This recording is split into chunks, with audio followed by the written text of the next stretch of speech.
بسم اللہ الرحمن الرحیم۔ محترم ناظرین، السلام علیکم۔ آج کی ویڈیو کا موضوع ہے امام حسین اور کربلا کا واقعہ۔ خلافت راشدہ کا 23 سالہ دور امام حسن ابن علی پر ختم ہو چکا تھا اور ملوکیت کی ابتدا حضرت امیر معاویہ سے ہوئی۔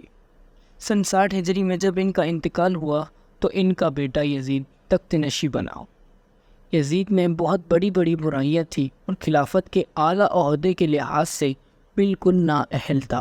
تخت نشین ہونے کے بعد یزید کا سب سے بڑا مسئلہ حضرت امام حسین، حضرت عبداللہ بن زبیر اور حضرت عبداللہ بن عمر کی بیعت کا تھا، کیونکہ باقی لوگوں نے تو یزید کو قبول کر لیا تھا مگر انہوں نے یزید کی بیعت کرنے سے صاف انکار کر دیا تھا۔ یزید کو یہی ڈر تھا کہ وہ اس کے خلاف خلافت کا اعلان نہ کر دے اور سب لوگ یزید کی حکمرانی کے خلاف نہ ہو جائیں، تو یزید نے حضرت امام حسین، حضرت عبداللہ بن زبیر اور حضرت عبداللہ بن عمر پر بیعت لینے پر زور ڈالنا شروع کیا اور ان کو تنگ کرنے لگا، ظلم و ستم کرنے لگا۔ تو امام حسین نے اپنے تمام ساتھیوں کے ہمراہ مکہ مکرمہ کی طرف ہجرت کرنا شروع کر دی، اور جب آپ مکہ پہنچے تو وہاں کے لوگوں کو یہ بات پتہ چل گئی تھی کہ آپ یزید کی بیعت کے حق میں نہیں ہیں، تو کوفہ کے لوگوں کی طرف سے آپ کو مسلسل پیغامات ملتے رہے کہ آپ اپنے اہل خانہ اور ساتھیوں کے ہمراہ کوفہ تشریف لے آئیں اور ہم آپ کی بیعت کرنے کے لیے تیار ہیں۔ تو آپ نے اپنے چچا زاد بھائی حضرت مسلم بن عقیل کو کوفہ بھیجا وہاں کا جائزہ لینے کے لیے۔ جب حضرت مسلم بن عقیل کوفہ پہنچے تو ہزاروں کوفیوں نے آپ کے ہاتھ پر ہی بیعت کر لی اور اس میں تیزی سے اضافہ ہوتا ہی جا رہا تھا۔ اس حالات کو دیکھ کر حضرت مسلم بن عقیل نے حضرت امام حسین کو خط لکھا کہ کوفہ کی طرف آ جائیں، ہزاروں کوفی آپ کے منتظر ہیں۔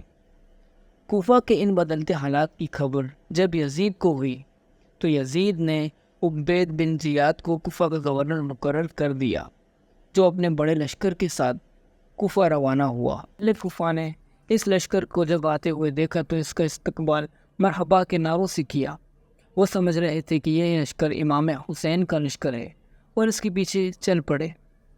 یہی دن عبید بن زیاد نے کوفہ والوں کو ایک جگہ جمع کیا اور یزید کی دہشت اور ظلم و ستم سے آگاہ کیا اور امام حسین کی حمایت نہ کرنے کا حکم دیا۔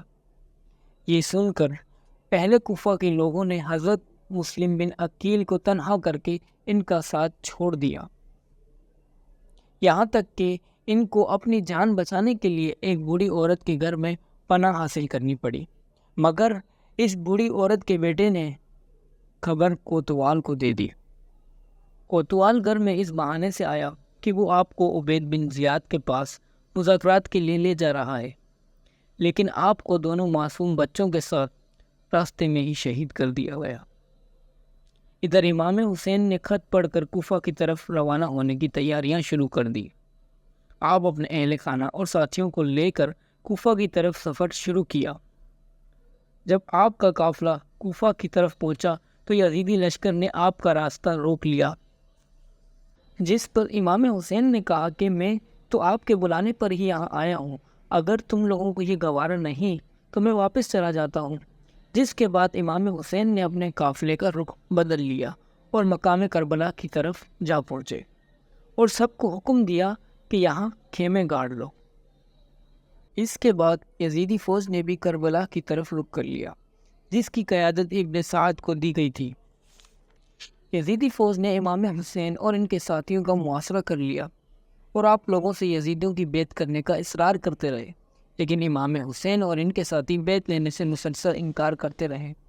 دن گزر گئے، پھر یزیدیوں نے آپ پر اور آپ کے ساتھیوں پر 7 محرم کو دریائے فرات کا پانی بھی بند کر دیا۔ تمام جوانوں نے تو پیاس کو برداشت کر لیا، مگر معصوم بچوں کو کون سمجھاتا۔ معصوم سے علی اصغر کے رونے کو حضرت عباس برداشت نہ کر سکے اور پانی لینے کے لیے روانہ ہو گئے۔ حضرت عباس جب پانی کے ساتھ واپس آئے تو تیروں سے چھلنی تھے۔ یزیدی فوج سے آنے والے تیروں نے معصوم علی اصغر کو بھی زخمی کر دیا۔ اس طرح 2 دن گزر گئے۔ 10 محرم کو باقاعدہ لڑائی کا اعلان ہوا۔ ایک طرف بہت بڑی تعداد میں یزیدی لشکر اور ایک طرف مٹھی بھر اہل بیت تھے، جس کے بعد ایک زبردست لڑائی کا آغاز ہوا۔ دوپہر ڈلتے ہوئے آپ کے کافی ساتھیوں نے جامع شہادت نوش کر لی اور آپ لڑتے رہے۔ ہر سمت میں یزیدی لشکر کو موت کے گھاٹ اتار رہے تھے۔ ان کی بہت سی صفیں آپ نے الٹ کر رکھ دی۔ بہادری دیکھ کر یزیدی فوج بھاگنے لگی۔ یہ دیکھ کر یزیدی فوج کا سپہ سالار شمر ان پر چلاتا رہا اور اس نے ان سے کہا کہ سب اکٹھے ہو کر اس شیر دل امام حسین کو زیر کرنے کی کوشش کرو۔ جنگ یوں ہی چلتی رہی تھی کہ نماز عصر کا وقت ہو گیا تو امام حسین وہ میدان جنگ چھوڑ کر اللہ عز و جل کو سجدہ کرنے چلے گئے۔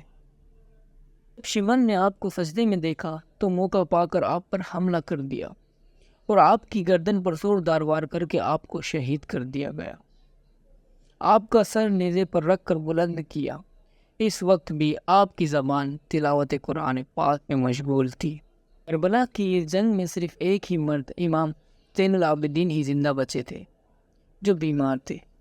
باقی سب ساتھیوں نے جامع شہادت نوش کر لی تھی، جبکہ خواتین کی قیادت حضرت زینب کے سپرد تھی۔ تمام خواتین اور بچوں کو فوج نے قیدی بنا دیا اور دمشق کی طرف بھیج دیا اور ان کو حکومت کے خلاف باغی بنا دیا گیا اور ان پر ظلم و ستم کا سلسلہ اسی طرح چلتا رہا۔ اسی طرح کی ویڈیوز کے لیے اور نالج کے لیے ہمارے چینل نالج ٹی وی کو سبسکرائب کر لیں۔ دعاؤں میں یاد رکھنا۔ اللہ حافظ۔